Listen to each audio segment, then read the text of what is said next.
Good morning, students. In this session of administrative law, we are going to revise judicial power of administrative tribunals topic. As we have already have discussed this topic, in our sessions. So today we will be focusing on the important criterias and important features. So when we talk about tribunals, we know that. In our administrative justice system, a tribunal may be preferred to an ordinary court because its members have specialized knowledge of the subject matter, and it will be more informal in its procedures and less time taking. More flexible standards are there, exercises discretionary power. They are cheaper, accessible, and more expeditious in terms of functioning. So when we talk about tribunal per se, we have already discussed that semi judicial body uh, who have members from law and members from specialized fields. And when we look into the we have already dealt with the distinction between how a tribunal or a court is different. So when we talk about what is the difference between an administrative tribunal or a court, we know that a court is a part of traditional judicial system, wherein an administrative tribunal is agency which is created by statute, invested with judicial power, and the courts are bound by the rules of evidence and procedures of CPC, Civil Procedure Code. And when we talk about the tribunals, it's not bound by those rules, and they create, until unless the statute which creates the tribunal and imposes such obligation. And when we talk about administrative tribunal, it deals with a service matter and is vested with limited jurisdiction to decide any particular issue, whereas courts are vested with general jurisdiction over all matters. And when we talk about the decision in terms of courts, we know that the decision is objectively on the basis of evidence and materials produced before it, whereas in tribunals the decision is subjective at times. It may decide the matter also taking into account the governmental policies, expediencies, and when it is here in courts, it is presided over by the officers trained in law, and in administrative tribunal, not in all cases the members need to be trained, persons in law. And when we talk about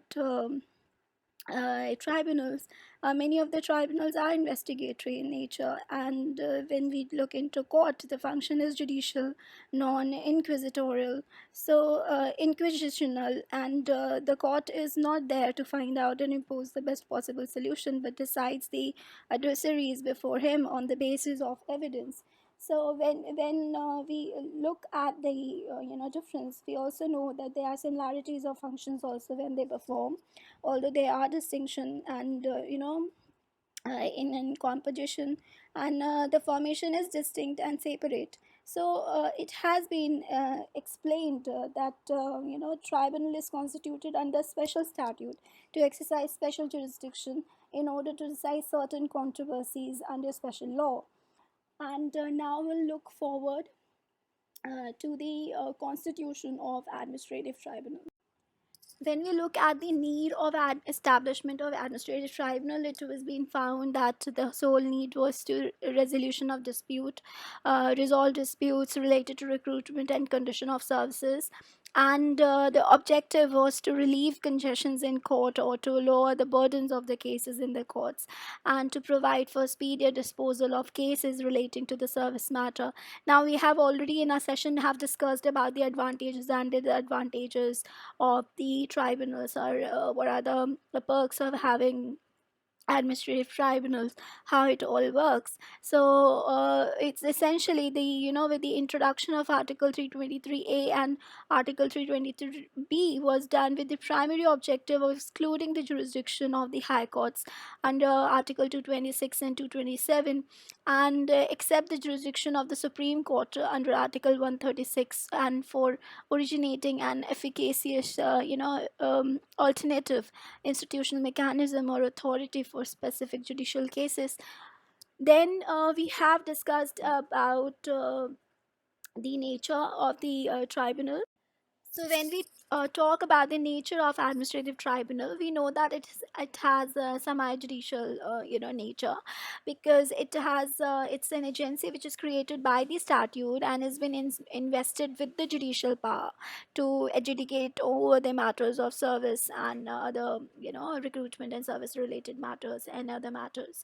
So basically, it is designed to adjudicate the matters which are referred before them, and it has members from law and members from specialized fields. Now when we have discussed about the constitution, we have learned that it was this one thing committee recommendation earlier which has recommended that administrative tribunal may be set up at both central level and the state level for deciding service related matters.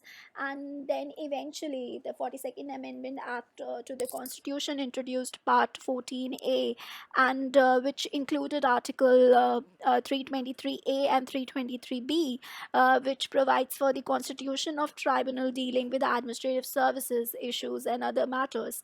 So when we talk about tribunals, they are they are, we have discussed, they are adjudicatory bodies and adjudicating bodies, and has been recognized by the Constitution under Article 136 and 227.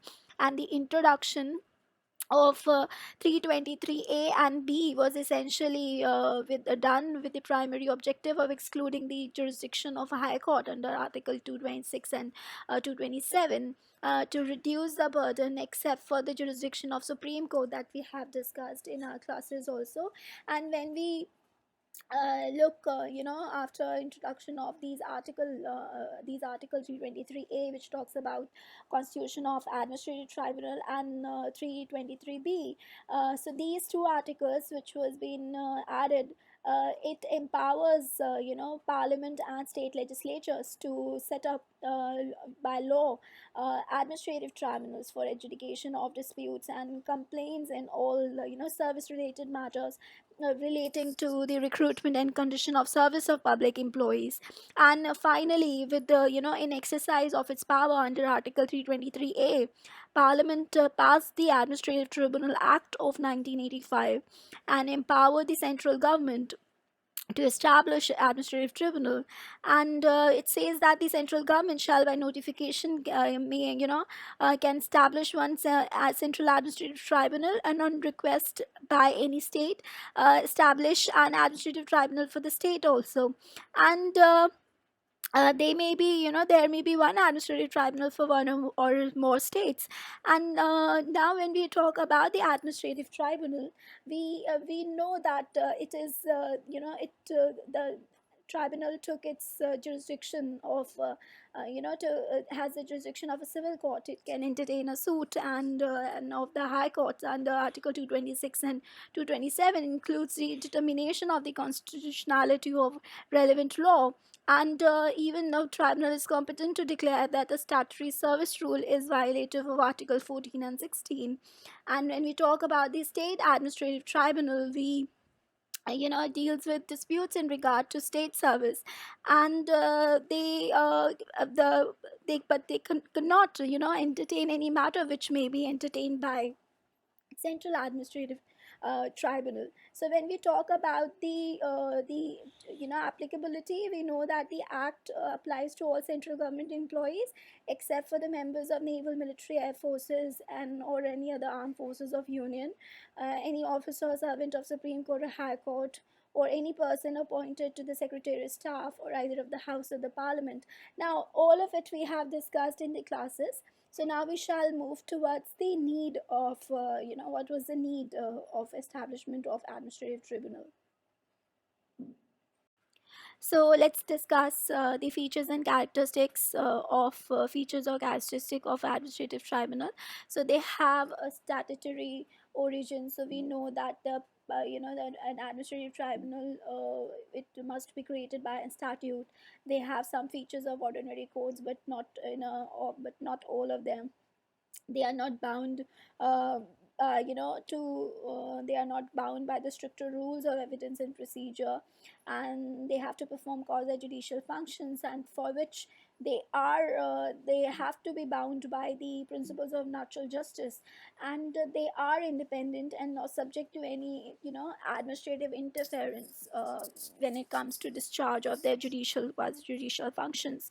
And uh, and when we talk about the procedural matters, an administrative tribunal possesses the power of a court, like civil court is like they can summon witnesses, administer oath, compel the production of documents, etc. And it always need to act in a, fair, open, and impartial manner to fulfill the obligations which are being given, and to adjudicate over the matters which are being referred in front of them.